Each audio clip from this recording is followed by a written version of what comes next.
Judulnya memang begitu. Mana dalilnya beribadah ke gereja hari Minggu? Dalilnya itu. Tetapi sesungguhnya yang lebih penting dari isi itu nanti bisa dibaca di rumah, Ibu, Bapak. Perintah ibadah bagi orang Yahudi, orang Nasrani itu bukan hari Minggu. Hari apa? Sabtu. Sabtu. Quran menerangkan. Loh, jadi yang namanya Kristologi itu ya Qurannya kita buka, tapi Bibelnya kita buka supaya Islam kita ini lebih kuat. Jadi kita tidak boleh hanya ngomong Bibel tok, gak ada Quran, itu namanya nggak jujur.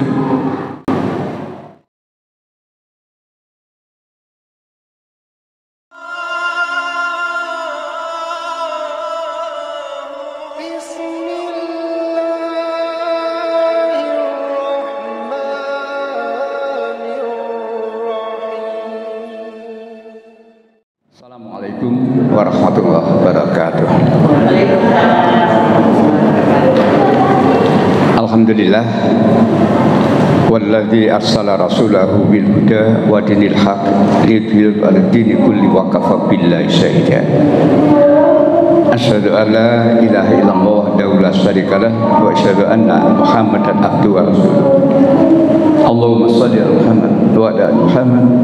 Qala Allah ta'ala fil Qur'anil Karim, a'udzu billahi minasy syaithanir rajim. Ya ayyuhalladzina amanu ittaqullaha haqqa tuqatih wa la tamutunna illa wa antum muslimun. Wa qala ta'ala aidan wa ma umiru illa liya'budullaha mukhlishina lahu-din al-ayat. Ibu-ibu serta bapak sekalian, jamaah pengajian Senin Kamis Masjid As-Sabirin yang senantiasa dimuliakan Allah. Alhamdulillah, limpahan rahmat dari Allah senantiasa diberikan kepada kita semuanya, sehingga pagi hari ini kita masih diberikan kesempatan hidup. Seperti kemarin saya katakan, dan yang mahal itu dan kita pagi ini masih diberikan kesempatan hidup, dan apa dannya? Dan beragama Islam itu yang mahal. Pagi ini masih banyak orang hidup, tapi belum tentu Islam. Makanya saya katakan dan kita Islam. Oleh karena itu, pegang teguh Islam ini sebagaimana pesan Allah, wala tamutuna illa wa antum muslimun, dan jangan kamu mati kecuali tetap dalam keadaan beragama Islam. Ini pesanan dari Allah. Siapa yang mengabaikan pesanan itu, neraka tempatnya. Tapi siapa yang berpegang teguh pada pesanan Allah itu, dijamin surga. Baiklah, salawat dan salam semoga tetap tercurahkan pada junjungan kita Rasulullah Muhammad SAW dan seluruh pengikut-pengikutnya hingga akhir zaman nanti. Kita awali kajian pagi hari ini dengan baca basmalah. Bismillahirrahmanirrahim. Ibu-ibu serta bapak sekalian yang saya hormati, yang dirahmati Allah, kita orang Islam, kita beragama Islam itu enak. Enaknya di mana? Kalau kita akan melakukan sesuatu, itu harus diketahui ilmunya. Allah melarang kita mengerjakan sesuatu tanpa ilmu. Loro bontek, ikut-ikutan, dilarang. Itulah enaknya Islam, itulah indahnya Islam. Jadi orang Islam itu harus berilmu. Dengan ilmu itu orang Islam akan berbuat dengan benar. Dengan ilmu itu orang Islam akan berbuat mudah. Urusan dunia kalau ilmunya tidak diketahui, ya angel.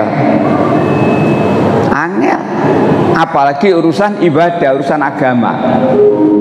Maka ilmu, karena pentingnya ilmu, ibu bapak, bagaimana kedudukan menuntut ilmu menurut Islam? Hukumnya wajib thalabul ilmi, ya. Menuntut ilmu itu wajib bagi mukmin maupun mukminat. Bagi hukumnya wajib, bukan sunnah, apalagi mubah. Jadi menuntut ilmu menurut agama Islam hukumnya wajib. Apa manfaatnya kalau kita menuntut ilmu? Apa manfaatnya kalau kita menuntut ilmu? Ya kita menjadi orang berilmu. Menuntut ilmu berarti dapat ilmu itu dunia. Manfaat akhirat, Rasulullah bersabda, siapa yang datang ke majelis untuk menuntut ilmu, Allah memudahkan jalan menuju surga. Jaminan dari Allah. Oleh karena itu, berbahagialah ibu bapak yang kalau kita masih diberikan kemudahan oleh Allah, kemampuan oleh Allah menghadiri majelis seperti ini. Karena Allah menjanjikan akan dimudahkan jalan menuju surga. Adapun kemanfaatannya di dunia, kalau kita ini berilmu, mudah berbuat itu mudah. Contohnya,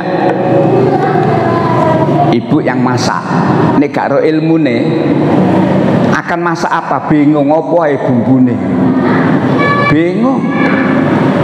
Ya, tapi kalau ngerti ilmunya, oh iki ditambah iki, tambah iki, tambah iki, dan seterusnya. Ilmu. Kemudian dikaitkan dengan ibadah. Gampang-gampangan, saya ambil contoh yang sepele saja ibu, bapak. Tayamum. Nek karo ilmu nih ya napa? Tayamum itu kan cuma itu tok, muka, punggungnya tangan kanan ini sama tangan kiri, sudah. Tidak sampai nang sikut, tidak sampai nang mata kaki dan seterusnya. Nek ngerti ilmu nih, makanya balik lagi ilmu. Urusan yang lebih lagi, ibu bapak, maaf. Muhammadiyah sudah membuat pemberitahuan. 1 Ramadan, 1 Syawal, 10 Zulhijjah. Saya baca ya, maklumat dari pimpinan pusat Muhammadiyah. Kemarin Jawa Pos memuat, ada kemungkinan berbeda dari tiga-tiganya itu. 1 Ramadan insya Allah berbeda,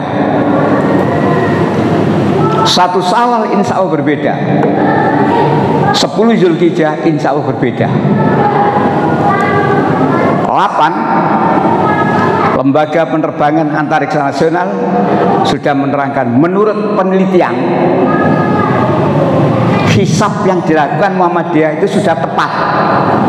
8 ini yang ngomong, Jawa Pos kemarin. Menurut penelitian, menurut ilmu dengan dalil Quran, hisab yang dilakukan oleh Muhammadiyah itu benar. Tetapi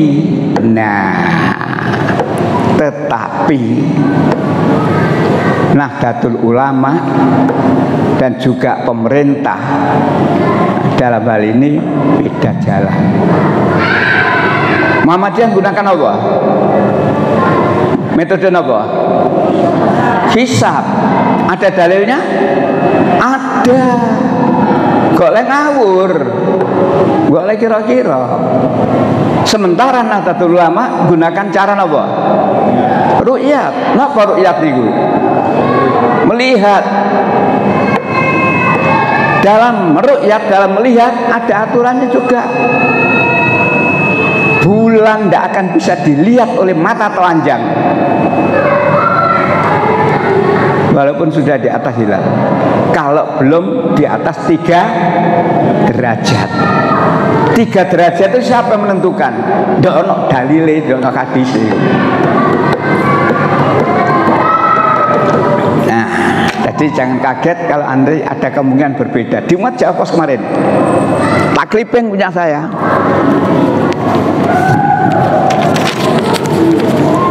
Awal Ramadan, Idul Fitri dan Idul Adha berpotensi berbeda.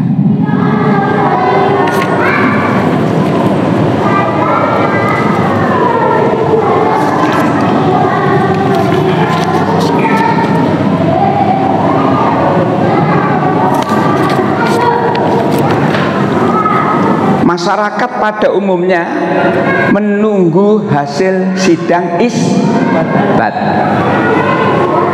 Sidang isbat yang diselenggarakan oleh Kemenak atau Menteri Agama itu mengundang petugas-petugas ru'yat itu, lapor semuanya. Ketok, gak ketok. Ketok, gak ketok. Gak ada yang ketok. Karena semuanya mengatakan gak ketok, maka akhirnya belum diputuskan tanggal itu. Kenapa gak ketok? Karena harus dilihat dengan teropong yang canggih dan posisinya harus di atas 3 derajat. Itu bedanya. Tapi ibu bapak gak usah ribut. Sing ngono-ngono, sing ngene lana a'maluna walakum. Bagi amalanku, aku gunakan metode hisab. Dalilnya ini surat Yunus ayat 5 dan seterusnya itu. Adapun sampean gunakan ru'yat monggo. Adapun sampean mengikuti hasil sidang isbat monggo. Tapi hasil sidang isbat yang dilakukan oleh pemerintah tidak mempunyai hak untuk mengharuskan masyarakat mengikuti keputusan itu. Jadi Muhammadiyah tidak harus mengikuti sidang isbat, tidak harus mengikuti hasil sidang isbat. Muhammadiyah dengan dalil Quran dan dengan ilmu yang mumpuni, yang cerdas, sudah menetap sendiri. Ingat kejadian tahun yang lalu deh ya, ada dari 8 yang ngomong ndak enak. Muhammadiyah itu sik butuh karo pemerintah, tapi kok ndak nurut pemerintah gitu ya. Akhirnya digeruduk, parani nang omahe karo arek-arek, gak wani nemoni. Ndak salah sekarang tadi diberhentikan itu dari 8. Itulah pentingnya ilmu. Jadi kalau ilmu itu sudah dikuasai, ibu, enak. Katakanlah kalau kita tahu, oh sebentar lagi Ramadan, saiki ngersiki masjid, wis dicet, wis sembarang kalir, sudah disusun jadwal penceramah mulai hari pertama sampai, karena apa? Sudah tahu jadwalnya. Dari mana bisa tahu? Quran memberitahu, ada ilmunya. Nah, begitulah tentang ilmu. Maka sekali lagi, jangan kita itu hanya melok tok. Itulah indahnya Islam. Orang Islam jelas. Dan janganlah kamu mengikuti, dan janganlah kamu mengikuti sesuatu yang kamu tidak mengerti ilmunya.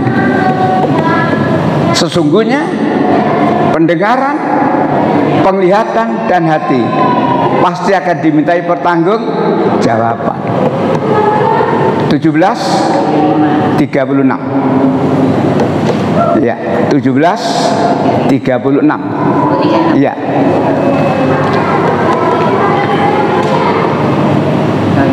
Ye, monggo silakan Bu Nurul. Wala takfu ma laisa. Surat 17 ayat 6. Wala taksi fil ardi. Oh, wala takfu ma laisa. 17:36. Iya. Wala takfu. Bismillahirrahmanirrahim. Wala takfu ma laisa laka bihi inna sam'a wal basara wal Qur'an kullu ulaika kana mas'ula. Dan janganlah kamu mengikuti sesuatu yang tidak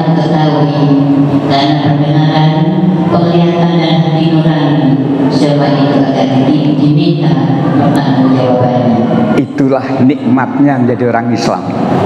Jangan kamu mungkin sesuatu itu urusan dunia, ya. Sesuatu urusan agama lebih-lebih. Jangan cuma melok-melok tok. Lupa lah, orang-orang begitu Pak, kebanyakan. Jangan kamu terpengaruh dengan kebanyakan orang. Walaupun banyak belum tentu benar. Walaupun sedikit juga belum tentu benar. Yang dikatakan benar yang bagaimana? Yang ada dalilnya dari Al-Quran atau As-Sunnah. Sedikit kalau ada dalilnya, itulah kebenaran. Maka di samping 1736, tolong surat 6 116. Inilah indahnya Islam. 6:116.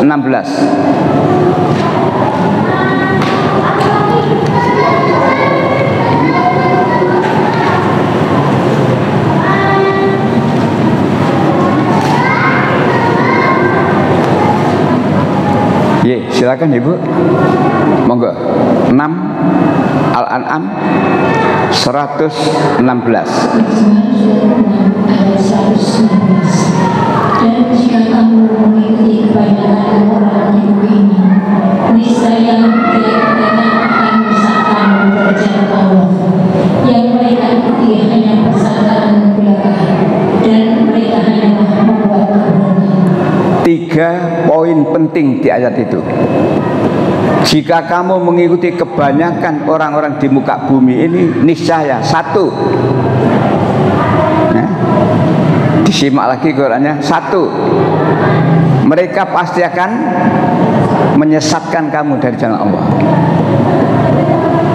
2, yang mereka ikuti hanyalah persangkaan belaka, tidak ada dalile. Yang ketiga, dan mereka hanyalah berdusta. Makanya Ibu, jamaah SNK yang saya hormati, yang dirahmati Allah, jangan terpengaruh dengan banyaknya orang. Kalau tidak ada satu dalil yang benar, jangan gampang untuk ikut. 2 ayat cukup. 2 ayat cukup. Seperti saya katakan, nikmatnya menjadi orang Islam itu. Jadi melakukan sesuatu dengan dalil yang bisa dipertanggungjawabkan. Baik, ya Pak, saya hormati.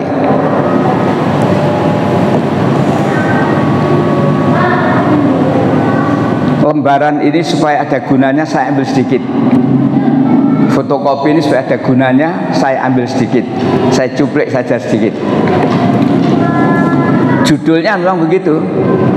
Mana dalilnya beribadah ke gereja hari Minggu? Dalilnya itu. Tetapi sesungguhnya yang lebih penting dari isi itu nanti bisa dibaca di rumah. Ibu, Bapak, perintah ibadah bagi orang Yahudi, orang Nasrani itu bukan hari Minggu. Hari apa? Sabtu. Sabtu. Quran menerangkan. Loh, jadi yang namanya Kristologi itu, ya Qurannya kita buka, tapi Bibelnya kita buka supaya Islam kita ini lebih kuat. Jadi kita tidak boleh hanya ngomong Bibel tok, gak ada Quran, itu namanya nggak jujur. Saya mengajar selalu 2. Kalau ngomong tentang Islam, dalilnya ayat Quran. Ayat Quran menerangkan tentang hari Sabat. Di atas itu ada 4 ayat, saya tulis itu Bu, Bapak. Surat 2 ayat 65. Iya, surat 2 ayat 65. Itu Quran semua itu. Makanya saya tulis, dalam Al-Quran ada diterangkan tentang beribadah pada hari Sabtu. Jadi orang Islam harus tahu sejarahnya ini, keterangannya ini. Surat 265. Ya, monggo. Surat 2 ayat 65.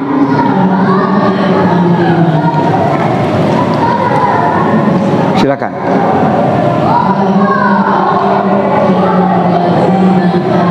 Langsung aja terjemah biar nanti keterangannya agak luas ya. Surat Al-Baqarah ayat 65. Dan sungguh kami telah mengampuni orang-orang yang melakukan pelanggaran di antara kamu pada hari Sabat. Lalu kami katakan kepada mereka, jadilah kamu yang hina.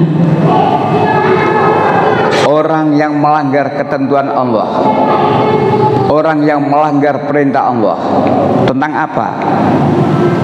Keharusan beribadah pada hari Sabat, hari Sabtu, dilanggar.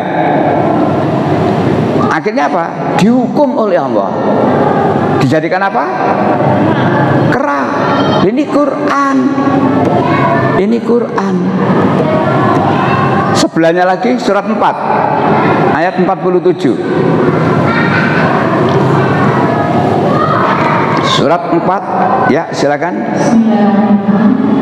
Surat 4 ayat 47. Wahai orang-orang yang beri kitab, berimanlah kamu kepada apa yang telah kami turunkan Al-Quran, yang membenarkan kitab yang ada padamu, sebelum kami mengubah wajah-wajahmu, lalu kami putar belakang, atau kami engkapkan mereka, sebagaimana kami melaknat orang-orang yang berbuat maksiat pada hari Sabat Sabtu, dan ditetapkan Allah pasti berlaku.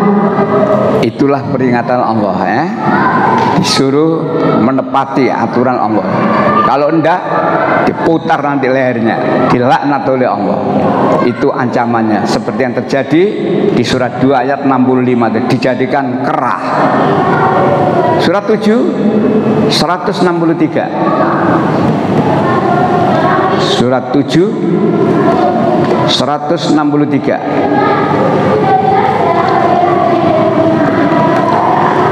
Ya, silakan.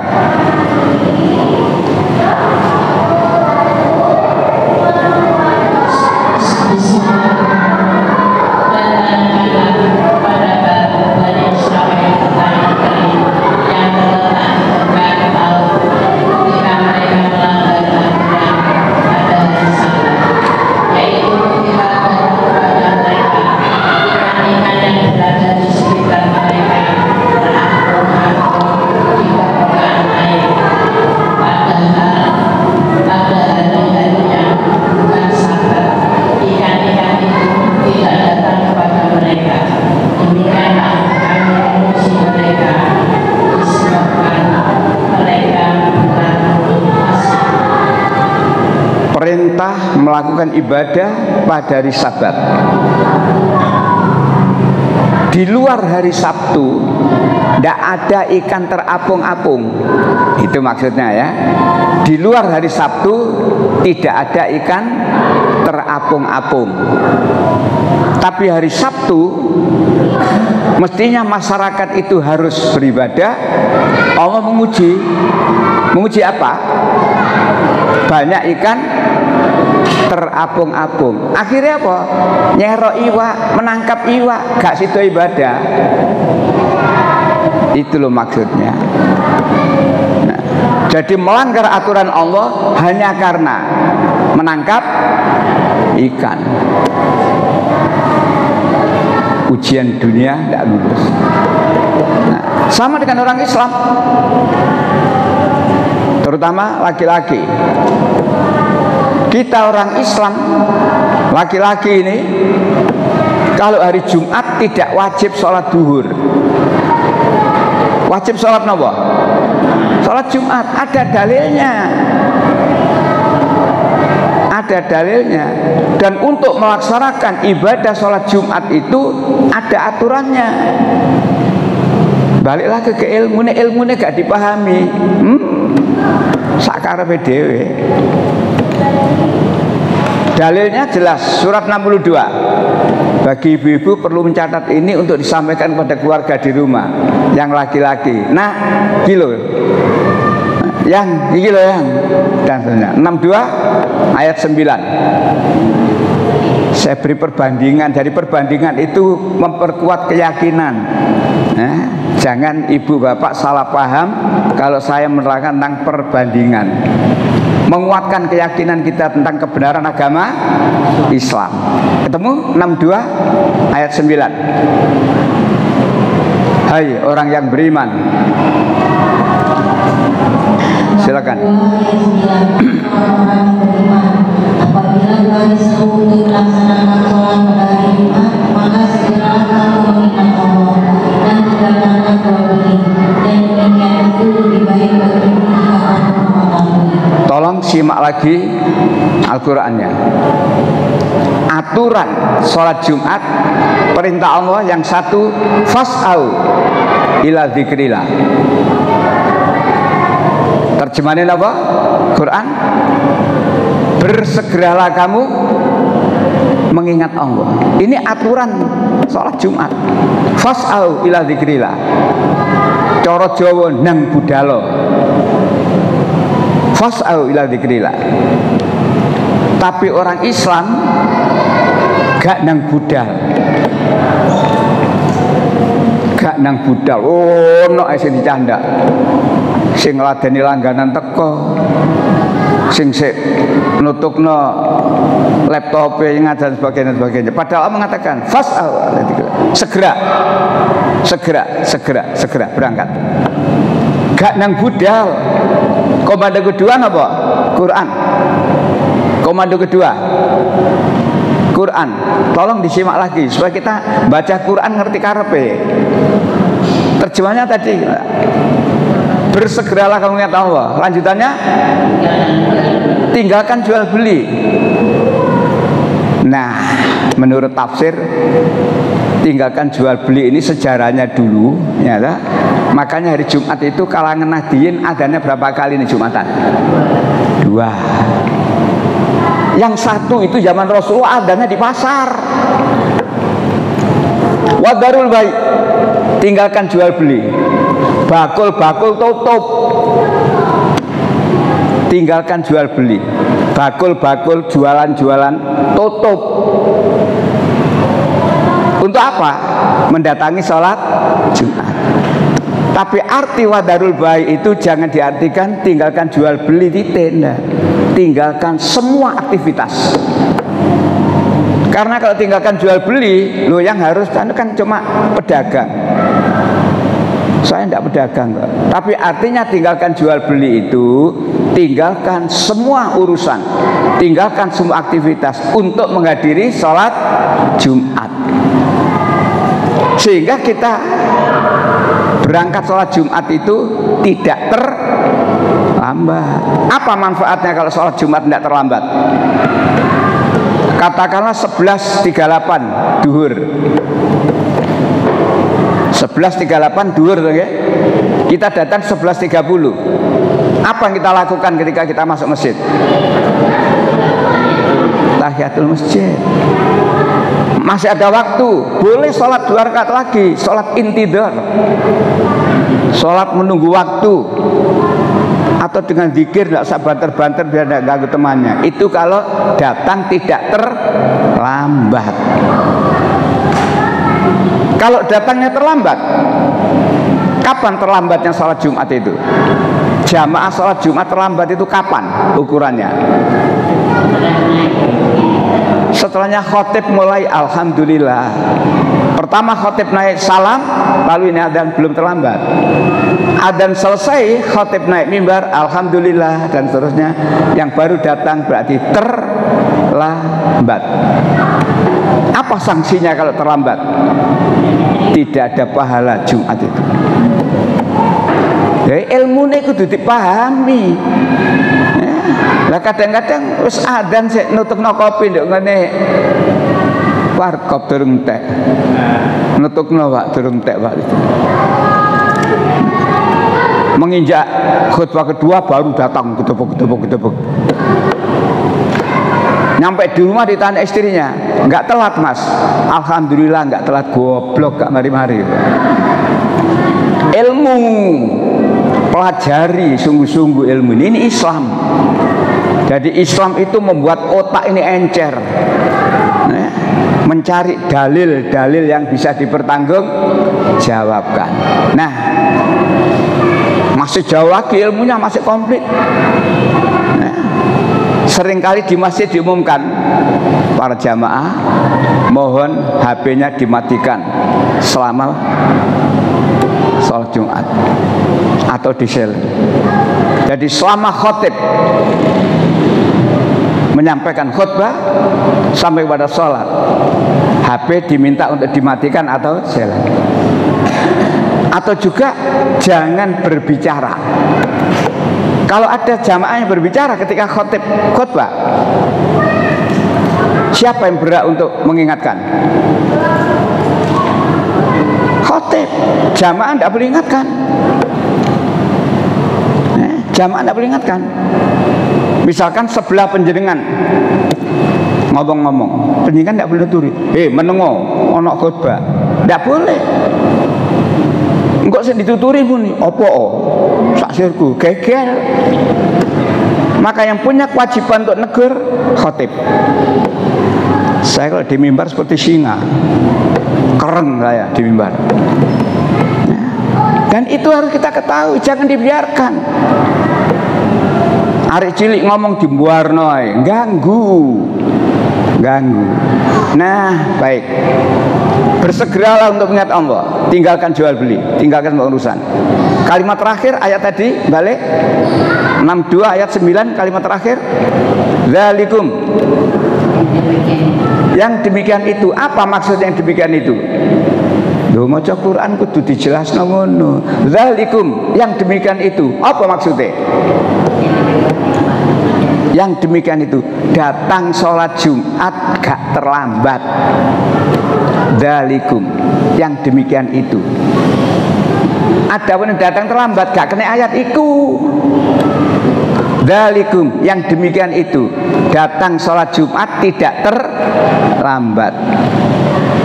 Khairul lakum, lebih baik bagimu. In kuntum ta'lam, jika kamu mengetahui. Bagi yang tidak mengetahui, terlambat itu gak getun belas. Sholat Jumat sudah puluhan tahun tapi gak ngerti aturannya sholat Jumat. Selama saya khutbah Jumat di mana-mana, belum pernah tahu ada jamaah masjid yang gak terlambat. Oh no ay. Wong Islam itu pancen wangel tuturane, duablek. Padahal Quran ini jelas, kemanfaatannya begini, ancamannya begini jelas. Mengapa tidak dipatuhi oleh orang Islam? Kemarin sudah saya terangkan dah, kalau sama ingin bahagia dua syaratnya. Atine bukaan, uteke gawin. Dua ini harus gandeng. Hati dibuka. Kalau hati dibuka pasti mau menerima kebenaran. Kalau hatinya dibuka, walaupun itu kebenaran dari Allah dan siapa saja, tapi hati ini tutup, tidak akan diterima. Mulai satu, hati ini buka. Nomor dua, uteke kudu digawe. Dua ini gandeng. Nah, ya Bapak, bukti. Ayat gampang banget. Gampang, tapi nek atine gak dibuka, utuke gak digawe, angel. Surat 2:21. Gampang banget ayat ini. Surat 2:21. Ya ayyuhan nas subudu rabbakumul ladzi khalaqakum walladzina min qablikum la'alakum tattaqun. Ya, terjemah. Surat 2:21. Wahai manusia,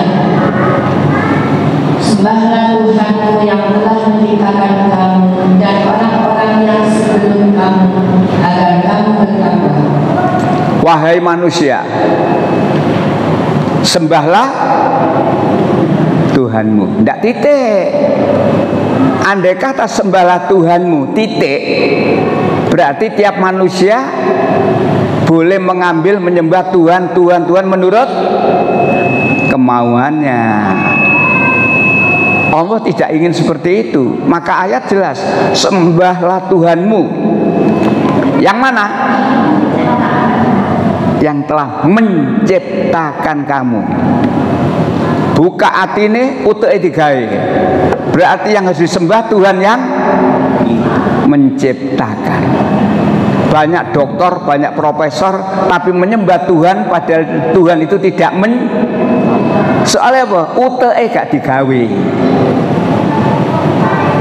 Golek mangkel loh ya. Sing ngrungokno pengajianku golek mangkel. Nek uteke digawe ndak bakal menyembah Tuhan yang tidak menciptakan. Karena perintah dari Al-Quran jelas, sembahlah Tuhanmu yang telah menciptakan kamu. Maka yang harus kita sembah adalah Tuhan yang menciptakan, bukan yang diciptakan, bukan yang tidak dapat menciptakan. Anaknya Maryam sing jenenge Al-Masih Isa putra Maryam niku menciptakan apa diciptakan? Nah kok disembah-sembah, uteke gak digawe penyembah iku.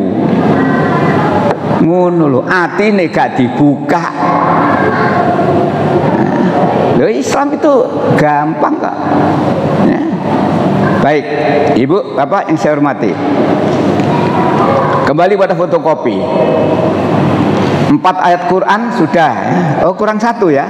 Sama sudah 16 atau 24 sama. Jadi 4 ayat itu nanti bisa dibuka lagi di rumah. Itulah dalil Al-Quran tentang beribadah hari Sabat. Orang-orang yang melanggar hari Sabat dikutuk oleh Allah, diadab oleh Allah. Nah, ayat berikutnya tidak usah saya terangkan terlalu banyak, biar ibu-ibu bapak-bapak tidak bingung ya.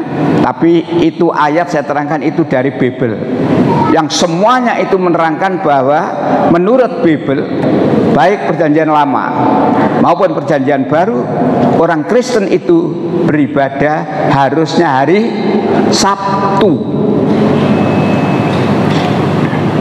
Apa akibatnya kalau mereka melanggar? Nah ini ya yang penting di fotokopi itu cuma itu. Panah yang kedua, perhatikan fotokopi. Panah yang kedua, melanggar kedudukan hari Sabat pastilah dihukum mati. Oh no, dalil ini dalil Alkitab, bukan KUHP, bukan Quran. Ini ayat Alkitab. Dalilnya mana? Kitab Keluaran pasal 31 ayat 12 sampai ayat 16. Itu dalilnya. Yang pada intinya ya, perjanjian dari Allah dengan Nabi Musa secara turun-temurun. Secara turun-temurun. Apa? Beribadah harusnya hari Sabat, hari Sabtu ya. Lalu apa ancamannya? Nah, apa ancamannya? Panah berikutnya, panah ketiga, siapa yang melanggar kekudusan hari Sabat pastilah ia dihukum mati. Ini Alkitab. Orang Islam tidak tahu karena memang bukan kitabnya. Orang Kristen juga saya kira belum tentu tahu ini. Belum tentu tahu mereka. Pertanyaannya, lah mereka kok beribadah hari Minggu, Pak? Apa ada dalilnya? Tidak ada. Tidak ada dalilnya beribadah ke gereja hari Minggu. Terus menurut siapa? Itu pendapat daripada pemimpin-pemimpin mereka dengan menggunakan dalil Yesus itu setelah disalib, kemudian dikubur, Hari ketiga, hari Minggu, bangkit. Kebangkitan Yesus dari kubur itulah yang kemudian mereka gunakan sebagai ibadah. Tidak ada dalilnya. Dalilnya ini Alkitab ini. Malah diterangkan juga, setiap orang yang melakukan pekerjaan pada hari itu, orang itu harus dilenyapkan dari antara bangsanya. Napa dilenyapkan ini? Podo dibunuh. Jadi ayatnya ini serem ini. Jadi Alkitab mengancam seperti itu. Kalau Quran tadi jelas, mereka dirubah menjadi kera dan seterusnya. Tapi menurut Alkitab, orang yang melanggar hari Sabat, maka dia harus dihukum mati. Bawahnya ada garis tepi 2. Nah, kalau tadi ancaman, hukuman, sekarang janji Tuhan kepada orang yang memelihara, yang mengkuduskan hari Sabat. Jadi yang taat melakukan ibadah pada hari Sabat. Dalilnya kitab Yesaya. Maka engkau akan bersenang-senang karena Tuhan. Jadi diberi kenikmatan, diberi sesuatu yang menyenangkan karena dia taat beribadah pada hari Sabat. Aku akan beri makan engkau, dicukupi rezekinya, membuat engkau melintasi puncak bukit-bukit, artinya dimudahkan urusan-urusannya di bumi dengan kendaraan kemenangan. Artinya orang yang mentaati beribadah pada hari Sabat, Allah menjanjikan begitu nikmatnya. Dan janji Allah itu, ya ayyuhan nas, inna wa'dahu haqqun. Wahai manusia, sesungguhnya janji Allah itu pasti benar. Tinggal mereka sekarang. Saya hanya menunjukkan. Makanya saya kalau ngajar itu gitu. Ibu bapak, nah itu kader-kader saya begitu. Sampai membawa lembar 1 ini saja, dialog dengan siapa, saya tidak sombong, tidak bakal kalah. 1 lembar ini saja, tekorono, gak bakal kalah. Syaratnya sampai harus bisa memahami isi ini. Yang kedua, bisa menyampaikan. Beres. Jadi saya kalau ngajar, kader-kader saya begitu kan. Jangan menjadi back, jangan menjadi kiper. Jadi apa? Penyerang. Ngono. Galak Ustaz. Makanya ibu bapak jangan kaget kalau saya ngajar. Saya ini memang yes, ini digawane orla. Orang Lamongan asli. Orang Lamongan asli. Gaya macam ini. Baik, ibu bapak, alhamdulillah. Menggok sithik. Alhamdulillahirabbil alamin. Hari ini saya 78 tahun plus 1 hari. Alhamdulillah. Jadi hari ini saya 78 tahun plus 1 hari. Mudah-mudahan umur yang diberikan oleh Allah kepada saya dan kepada penjenengan semuanya menjadi umur yang manfaat fid dunya wal akhirah. Baik, kembali lagi.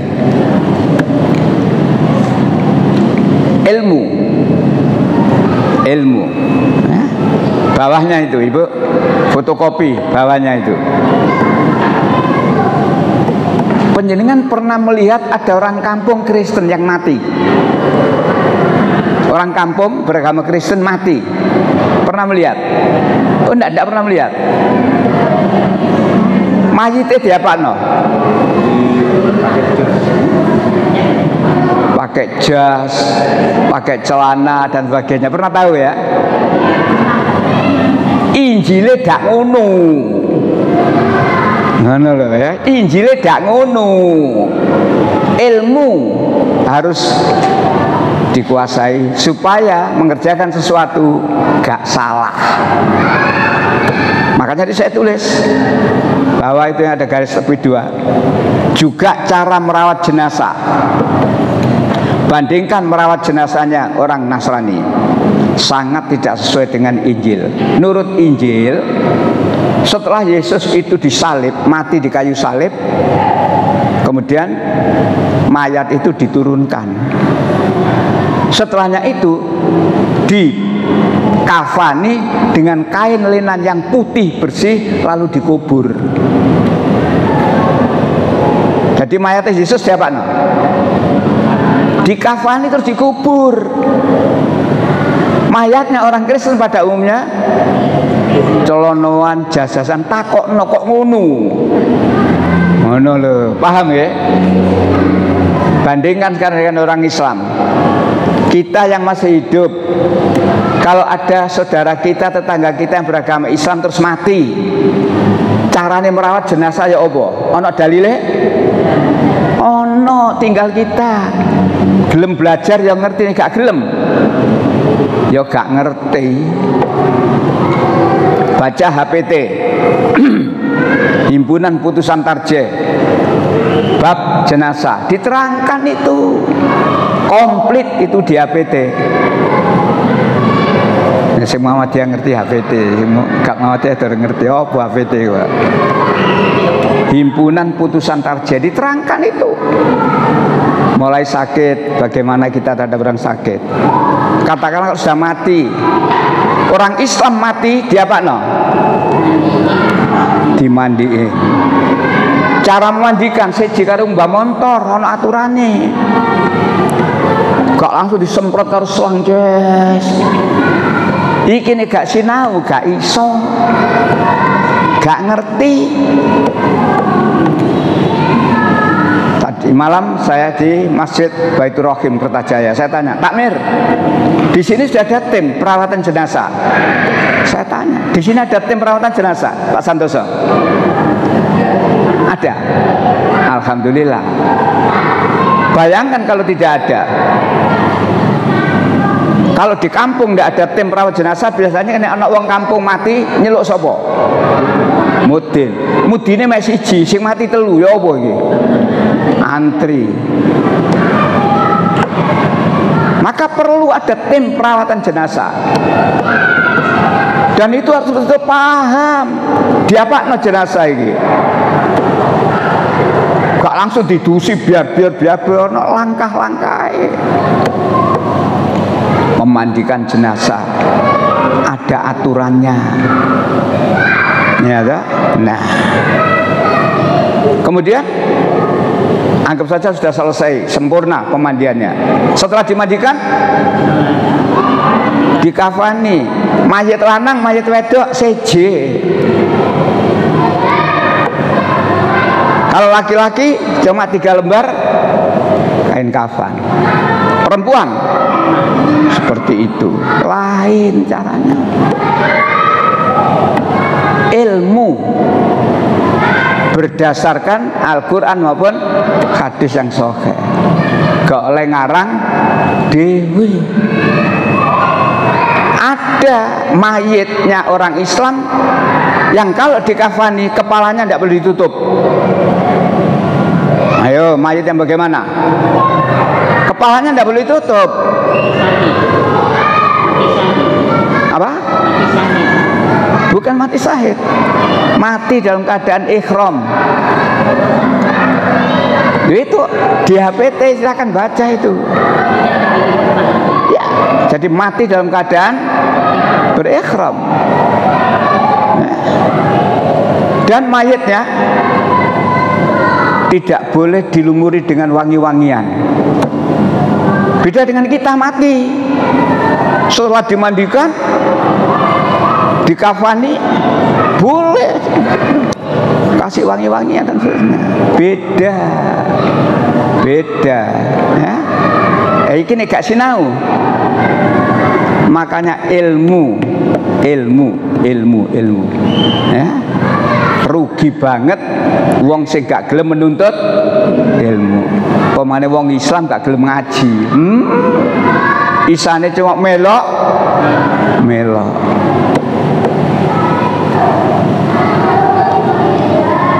Dikafani sudah. Terus dinapakno? Disolati. Sing uripe wingi salat. Sing waktu urip gak salat gak usah disolati, nakalan niku. Urip gak gelem sholat, mati njaluk disolati, nakalan niku. Rasulullah memberikan garis tegas, batasan iman dan kafir adalah sholat. Siapa yang meninggalkan sholat berarti kafir. Termasuk di ayat kita orang yang beriman tidak boleh memintakan ampun orang yang kafir. Tidak boleh memintakan ampun orang kafir. Itu ayat. Coba buka surat 9 ayat 80. Walaupun itu bapaknya, istrinya, anaknya, nek kafir tidak boleh dimintakan ampun oleh Allah. 9:80. Ya. Ye, ketemu?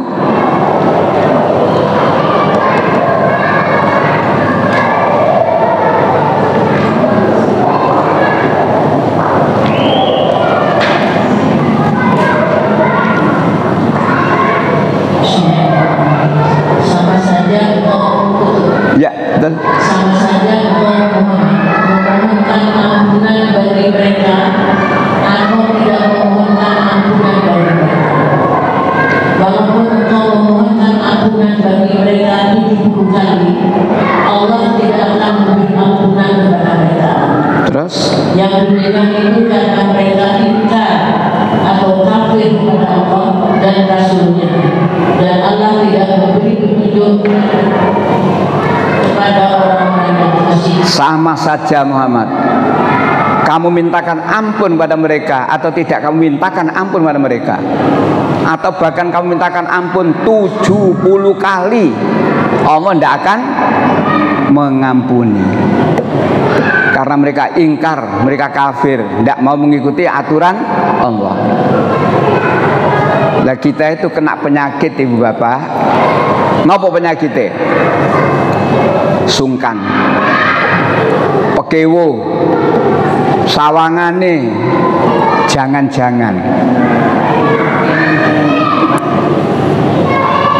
Lah mosok bapaknya mati gak didongakno sawangane.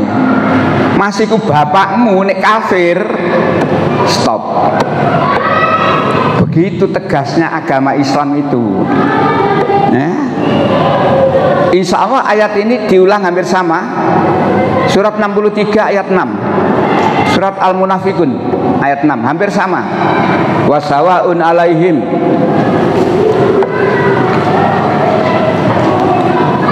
63 ayat 6. Kalau tadi 90 ayat 4. 9 ayat 80 tadi itu.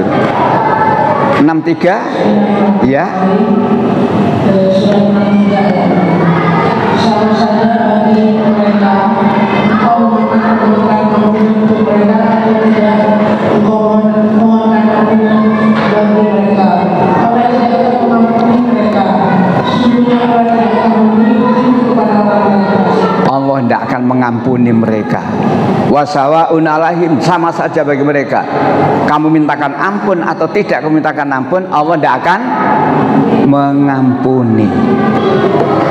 Nah, sholat jenazah sudah selesai dan ada aturannya. Sholat jenazah itu softnya diatur ganjil 3, 5. Letak imam sholat jenazah ada aturannya. Kalau jenazahnya laki-laki, posisi imam di mana? Dekat kepala. Kalau imamnya jenazahnya perempuan, ada aturannya. Saya pernah kena sekak waktu saya ngajar, terus ada sholat jenazah di masjid, tidak saya sebutkan, kok gak enak. Akhirnya saya pamit ibu-ibu, sebentar saya ke sholat jenazah. Begitu saya masuk, saya tanya kepada jamaah, yang meninggal laki atau perempuan? Perempuan. Saya lihat imamnya kok di kepala. Terus saya bilang, elingno imame salah posisi ini. Nek sing meninggal perempuan, posisi imam wantun Pak, mboten wantun. Ndak ana sing wani ngeling lho. Akhirnya saya maju. Assalamualaikum Pak, maaf. Yang meninggal ini laki atau perempuan? Perempuan. Posisi Bapak sebagai imam mestinya di jawabannya ndak enak jawabannya. Saya dimarahi itu. Padahal saya mengingatkan. Jadi mengingatkan orang itu tidak gampang. Seperti saya terangkan kemarin, kewajiban kita mengingatkan.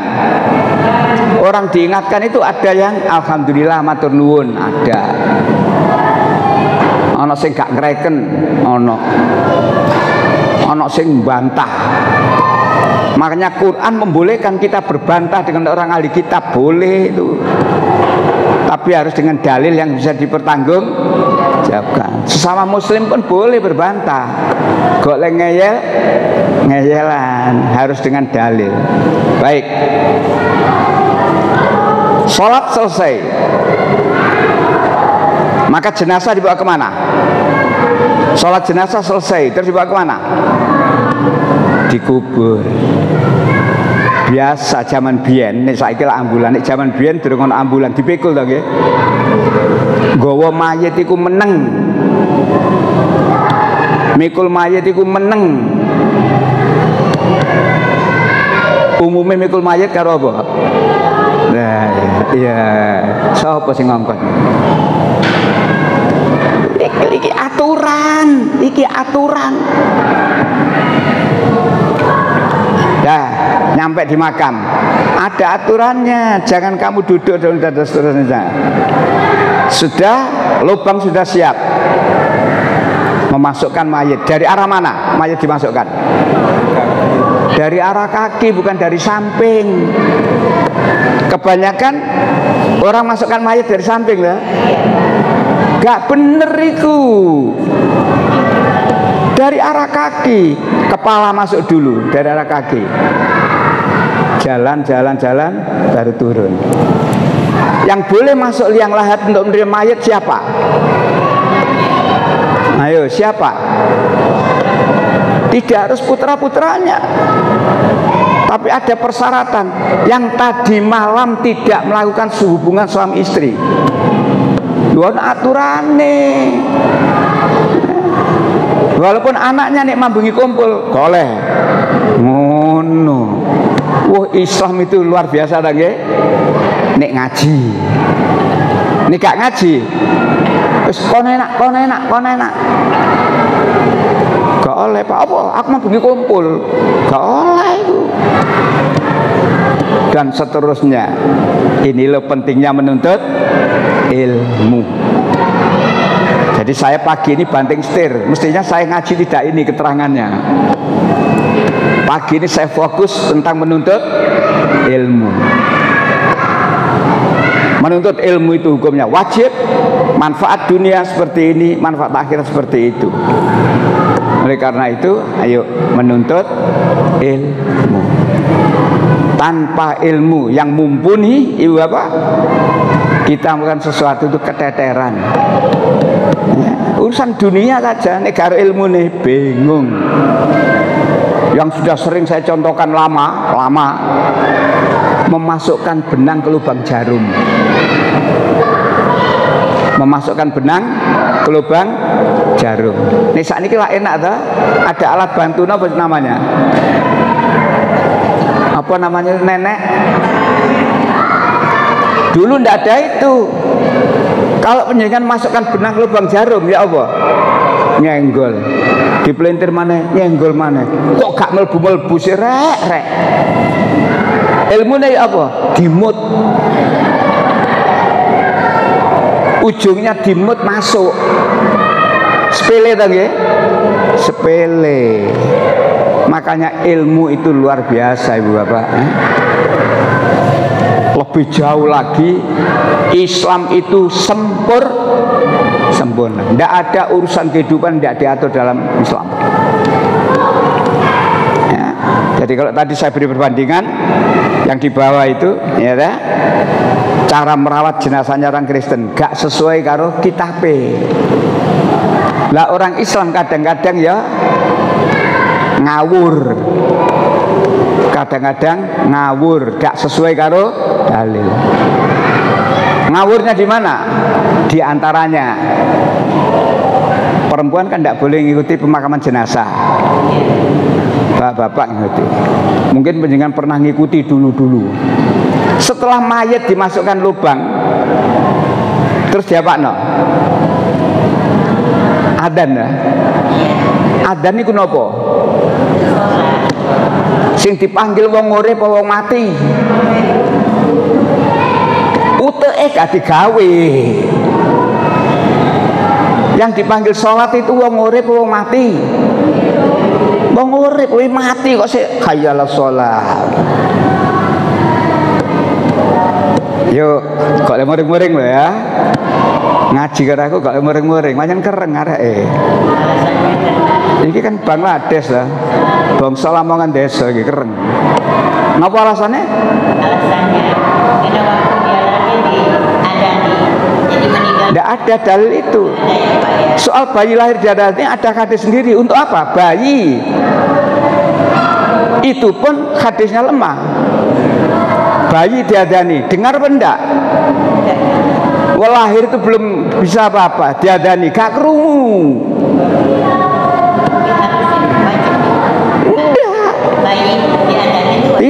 Tidak wajib, itu hadisnya lemah. Allahu Akbar. Kerungu enggak kerungu. Di komat kiri enggak kerungu. Nah, kadang-kadang kita terjebak pada dalil sehingga sahih. Apalagi dipakai dalil karena lahir diadani, mati tambah nemen. Ayo, ngaji ini ilmu. Walaupun saya keterangannya kereng. Kereng itu bukan berarti ngamuan, supaya tegas. Setelah selesai diadani, terus apa? Iqomat itu apa? Sholat segera dimulai. Lah nek tangi mayit ya apa? Gawi nuteke. Ngene iki lho. Ngaji nek gelem ngene lak enak, mulai pinter. Nek cuma lok melok mulai yo gak ngerti apa ngertine cuma melok. Lah ada ngaji sing suka ger sing akeh banyolane. Keterangan banyol ger. Engko nek takon ya apa pengajiane? Wah serem mau. Bolak-balik guyu. Nek ngejak guyon ngundang kirun ngono. Engko lak jak guyon terus. Ibu bapak yang saya hormati, sampai di sini saya beri kesempatan, monggo yang ingin tanya atau ingin memberikan apa bantahan dan sebagainya, monggo.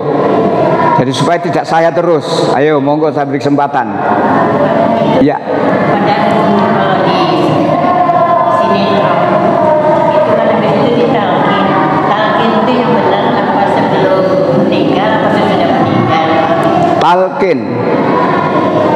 Talkin itu nuntun lah, membimbing wong sing wis mati. Wis gak krungu. Pak Fadil, sebentar lagi sampai didatangi oleh malaikat, sama ditanya man robuka, gak krungu. Ajarilah orang-orang itu masih hidup, kayak ngaji ini kalau diajari. Jadi ngaji ini diajari, kita besok itu mati. Setelah kita mati, ada 8 tahapan setelah kita mati. Insya Allah pertemuan Kamis depan 8 tahap setelah kita mati tak terang nom nih. Ya. Jadi diterang waktu urip, diterang no. Lah wis mati sih. Sampeyan kok ditakoni man robuka sapa pangeranmu, mongko jawaben. Mboten pireng Pak Le. Orang mati kira-kira bisa mendengar? Bisa atau enggak? Orang sudah mati bisa mendengar? Nggak bisa. Jeri sopo? Ayo. Orang sudah mati tidak bisa mendengar, jeri sopo? Buka Quran surat 35. Lo dalil 35 surat Fatir mulai 19. Surat 35 ayat 19.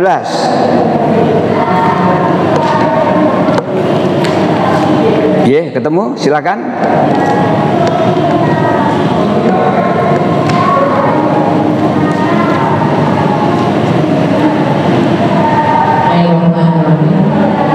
Dan tidaklah sama orang yang buta dengan orang yang lihat. Maksud buta di situ bukan buta mata saja, buta hati. Tidak sama orang yang hatinya buta dengan orang yang lanjut. Ya, lanjutannya. Dan tidak pula sama gelap gulita dengan cahaya. Orang yang tidak dapat hidayah beda dengan orang yang mendapat hidayah. Terus. Dan tidak pula sama yang teduh dengan yang panas. Yang teduh dengan yang panas. Yang teduh berarti dapat rahmat dari Allah. Yang panas adab. Lanjut terakhir. Dan tidak pula sama orang yang hidup dengan orang yang mati. Tidak sama orang hidup dengan orang yang mati. Lanjut.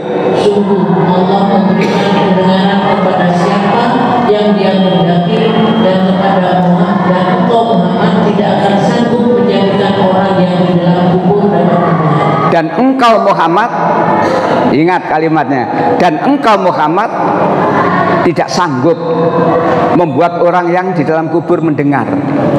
Berarti orang di dalam kubur itu Nabi Muhammad diberitahu oleh Allah.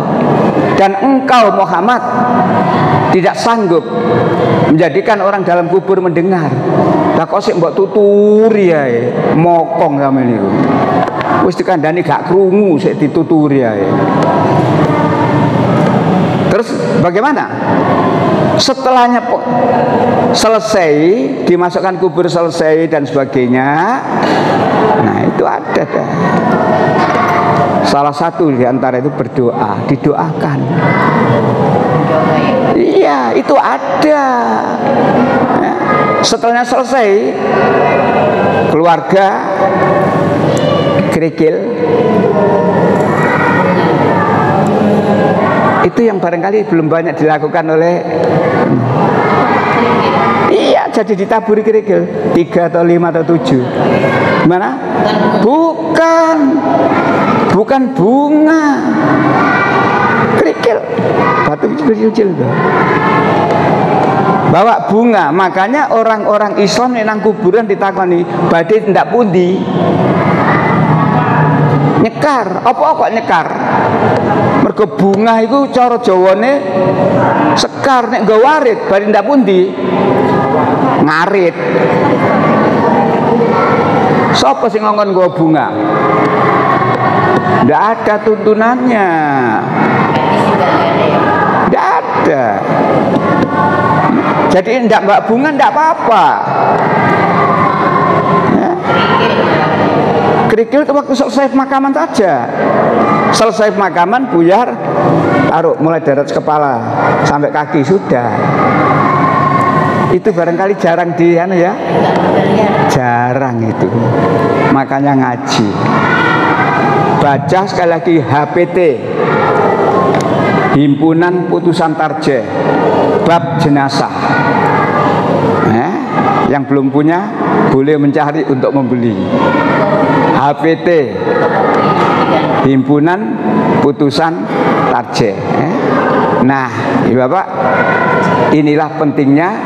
Dan saya ulang lagi sejak awal, kita beragama Islam itu nikmat. Kenapa?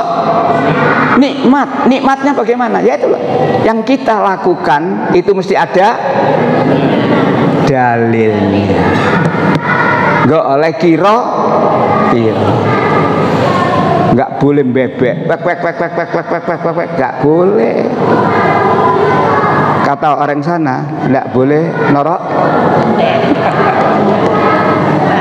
Terus kapan ibu-ibu itu harus mengantar jenazah? Ibu-ibu setelahnya pemakaman selesai, sore hari boleh. Boleh. Dan saya ingatkan jangan sendirian. Kenapa? Oh, ditegep. Wong wedok apa maneh sik enom, ayu, ijenan nang kuburan. Wah, hati-hati. Keselamatan. Ini bukan hadis loh ini. Ini keselamatan. Jadi kalau sudah pemakaman selesai, si anak tutuke itu dilarang makan di rumah orang yang barusan kesusahan. Biasanya anak brokoan ya, mari ke kuburan kok tego. Ketika bapak ini mati, orang kampung bilang, sakno yo, anak isik cilik-cilik ditinggal mati, bapak sakno ya, betul sakno. Tapi mari ngono, lekoh mangan, kok kolu.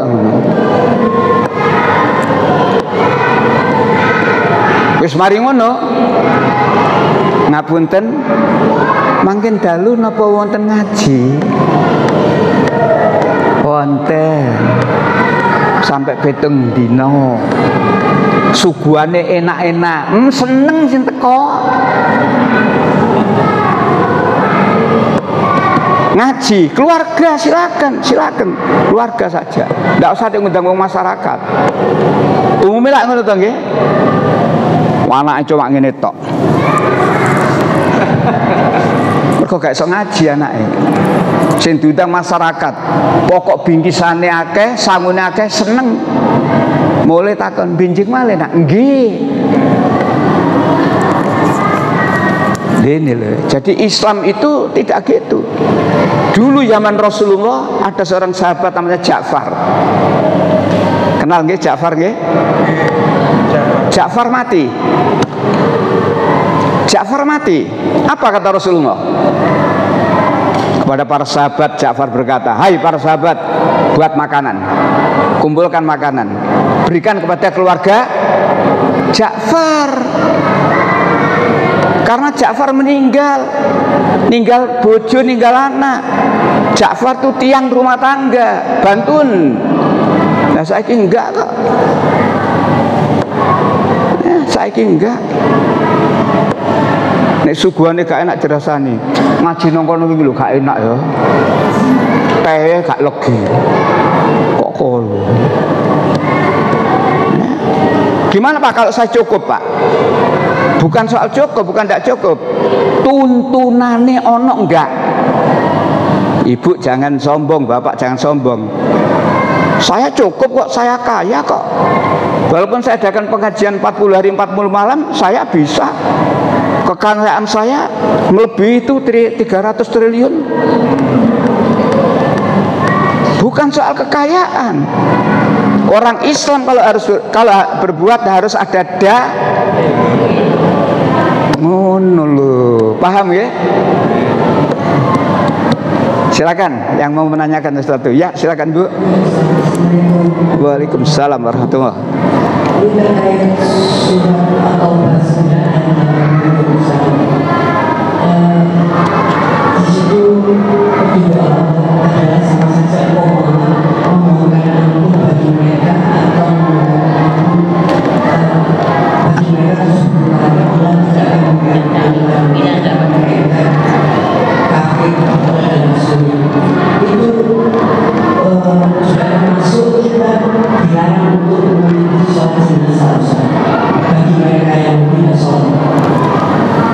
Tolong suratnya tetap ayat 84.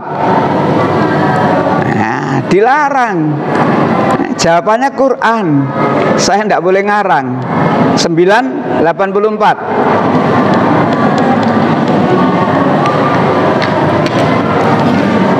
Jangan kamu berdiri di kuburnya. Loh, sampai ngono loh.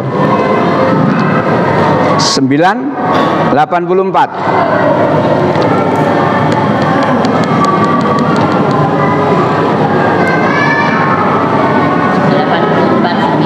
Ya. Dan janganlah engkau melaksanakan sholat untuk seseorang yang mati di antara mereka orang-orang munafik selama-lamanya, dan janganlah engkau berdiri mendoakan di atas kuburnya. Sesungguhnya mereka ingkar kepada Allah dan Rasulnya, dan mereka Sesungguhnya mereka ingkar pada Allah dan Rasulnya. Jangan kamu mengikuti sholat. Jadi kalau ada orang munafik, jelas munafik ya, lalu kita tidak ikut sholat, gak apa-apa, ayatnya ono kok. Maka mestinya kalau ada orang mati di kampung, keluarganya takonono, Pak maaf, almarhum ini dulu waktu hidupnya sholat enggak? Enggak, maaf saya tidak ikut sholat. Dalam? Orang yang punya hutang. Oh, orang punya hutang, ada hadisnya sendiri. Nah ini, jangan kamu ikut sholat. Kalau dia itu munafik, kalau dia itu ingkar pada Allah dan Rasulnya. Dan jangan kamu berdiri di kuburnya untuk mendoakan. Kan selesai pemakaman saya katakan tadi doa. Satu orang berdoa lainnya mengamini. Dilarang itu. Muhammad itu diberitahu oleh Allah, Muhammad. Nah kita ngeyel. Masih ada lanjutannya Ibu? Silakan. Mungkin ada lanjutannya, silakan. Ini pengalaman saya Ustaz. Iya. Waktu adik saya meninggal di daerah Selatan itu banyak PTS. Kemudian saat pemakaman itu ada mungkin yang menyuruh keluarga untuk mengazani jenazah. Lalu saya katakan mungkin aku tidak ada azan. Iya. Ya. Ujinya mana Ustaz? Betul. Saya istirahat Iya, iya. di pemakaman. Ya. Yaitu aja pengalaman saya. Betul, seperti saya katakan tadi, mengingatkan orang itu tidak gampang. Ibu benar. Ibu mengatakan tidak ada adzan. Benar itu. Mudinnya marah. Ya. Mengingatkan orang itu tidak gampang. Makanya kalau kita mengingatkan seseorang terus kita dimarahi, tidak usah kapok. Wis menimane mau aku ngelingno. Ya. Mengingatkan itu perintah. Fadzakir innama anta mudzakir. Peringatkan. Sesungguhnya kewajibanmu ingatkan. Diingatkan, diingatkan. Marah. Memang mereka berdasar kebiasaan. Biasanya selesai dimakamkan diadani, dikomati. Mestine mari komati ku terus sholat berjamaah. Nah nek iku tangi yo apa? Sak pocong tangi ini. Ati dibuka, utek digawe, beres innalillahi. Ati dibuka, utek digawe. Nek utek gak digawe, wangel tuturane. Tuturane angel wong Islam itu. Nah, tadi siapa yang tanya lagi? Utang. Ya. Nah, punya utang. Enggak ngerti kita berutang apa enggak. Orang punya utang disolati enggak?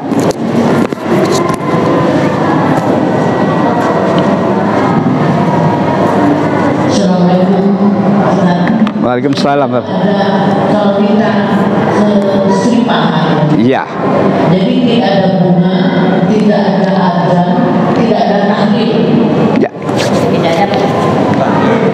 Tahlil ada yang karena saya ada pengalaman, ada adik ipar saya meninggal, saya mengatakan tidak perlu memakai bunga. Tapi orang kampung di situ harus pakai bunga. Ya.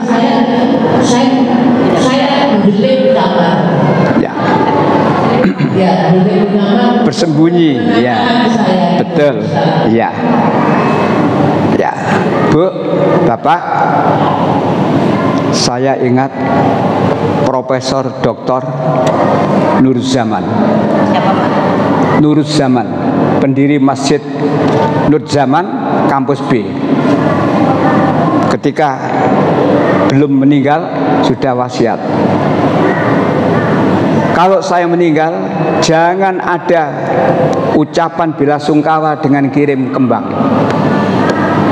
Baik itu dikirim ke rumah, ke kampus atau tidak ada satu.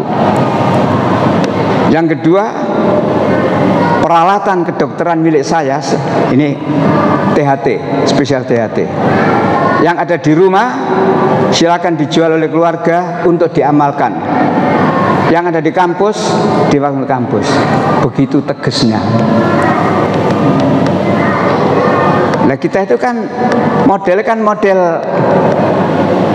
nek karangan bunga sak pirang-pirang, oh terpandang dia. Terpandang apane? Ukuran terpandang bukan karena banyaknya karangan bunga ucapan bela sungkawa. Terpandang bukan di dunia saja, terutama besok di akhirat itu. Inna akramakum,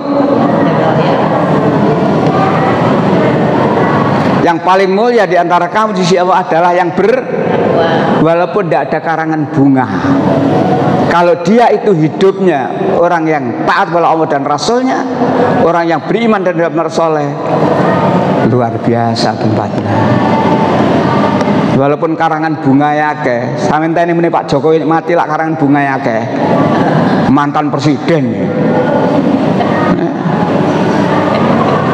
Tapi muni sama kita ini nduk kono. CJ pemane masuk 3 besar koruptor dunia. Jadi ibu tidak salah melarang tadi, Bu. Ampun ya. Pertanyaan Bu Nurul. Orang punya utang. Dulu Rasulullah itu kalau sholat berjamaah dengan sahabat, imami siapa? Rasulullah aja imam dah. Suatu ketika sholat jenazah, Rasulullah tidak mau jadi imam. Silakan. Rasulullah tidak mau jadi imam. Sahabat bertanya, kenapa ya Rasulullah? Karena si fulan punya utang.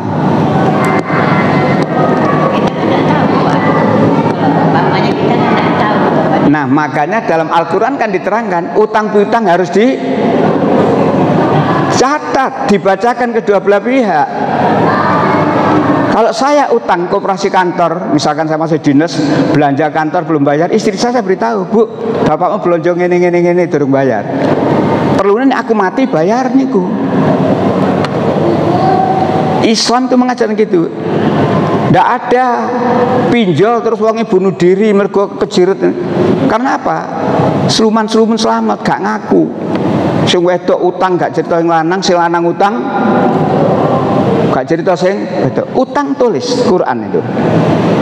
Tulis jumlahnya, jangka waktunya dan sebagainya. Kalau sudah tanda tangannya dibacakan, beres. Apabila yang punya utang itu dalam keadaan kesulitan, beri jangka waktu. Atau memang keadaannya sangat kesulitan dan tidak mungkin bisa menjar, bebaskan. Kurang apa Islam itu? Ojo malah mari anak putu, wah, dua anakan. Balik Rasulullah tidak mengimami. Kenapa ya Rasulullah? Fulan punya utang. Sahabat yang kaya langsung ngacung, saya ya Rasulullah yang menanggung utangnya, saya yang ngelunasi. Rasulullah mau ngimami karena ada yang menanggung. Besok pagi Rasulullah ketemu, wis mbak lunasi, belum, cepet lunasi. Selama utangnya belum lunasi, rohnya masih belum diterima oleh Allah. Itulah, itu hadis sahih. Maka paling aman urip iku gak duwe aman. Nah, paham ya? Nah, alhamdulillah sudah 10:30. Sudah 10:30. Mudah-mudahan ya, fotokopi yang saya bawa ini walaupun saya terangkan singkat, mudah-mudahan ada maknanya. Dan yang lain saya banyak bicara tentang ilmu. Nikmatnya menjadi orang Islam karena kita berilmu. Maka ayo kita sungguh-sungguh menuntut ilmu karena Allah. Dan semoga Allah memberikan ridho terhadap apa yang kita kerjakan. Kita akhiri dengan baca hamdalah. Alhamdulillahirabbil alamin. Subhanakallahumma wa bihamdika asyhadu an la ilaha illa anta astaghfiruka wa atubu ilaik. Assalamualaikum warahmatullahi wabarakatuh.